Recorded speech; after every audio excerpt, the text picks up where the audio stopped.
اللہ کا دین کا ایک ہی تقاضا ہے انسان سے، وہ تقاضا جس کے بارے میں ہم کہہ سکتے ہیں کہ 100 بات کی ایک بات، ایک بات. جیسے اردو کا ایک محاورہ ہے، ہاتھی کے پاؤں میں سب کے پاؤں. وہ اتنا چوڑا پاؤں ہے کہ وہ سب پاؤں رکھ دیں تو اس میں آ جائیں. اس طریقے سے ایک بدو صحابی آئے تھے حضور سے، انہوں نے ایک سوال کیا تھا کہ مجھے کل دین کی بات ایک جملے میں سمجھا دیجئے. آپ نے فرمایا ہاں ٹھیک ہے آؤ، قل آمنت باللہ ثم استقم، دیٹس آل. اللہ پر کہو کہ میں اللہ پر ایمان لایا، پھر اس پر جم جاؤ. اسی طرح آج میں آپ سے دین کا کل تقاضا، اللہ کا کل مطالبہ، اور میرے ذہن میں وہ آیت آ رہی ہے کلا لما یقض ما امرہ. ہم نے ایک ہی تقاضا انسان سے کیا، اس نے اس کو پورا نہیں کیا. اور میرے ذہن میں اس وقت ایک سین آ رہا ہے، وہ جو پکچر بنائی گئی تھی حضور کی سیرت پر، the messenger of Allah, the messenger of God perhaps. اس میں دکھایا گیا ہے کہ ابو طالب بستر وفات پر ہیں، آخری وقت ہے.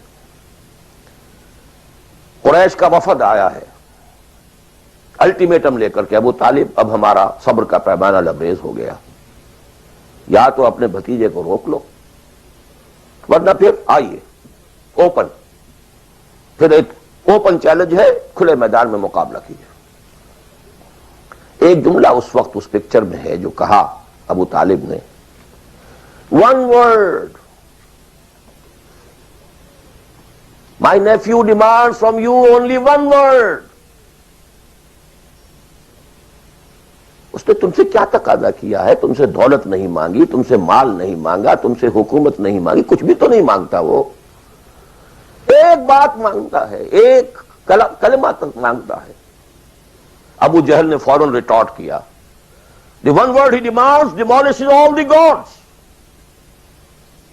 وہ ایک بات اس کی ایسی ہے کہ جو ہمارے سارے معبودوں کا تیا پانچا کر کے رکھ دیتی ہے، ختم کر دیتی ہے. ایک بات، دین تو ایک بات ہے.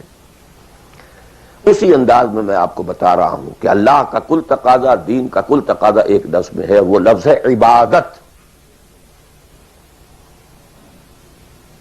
تمام انبیاء کی دعوت آپ قرآن مجید میں مختلف مکی صورتوں میں پڑھیں گے، ان اعبدوا اللہ ما لکم من الہ غیرہ،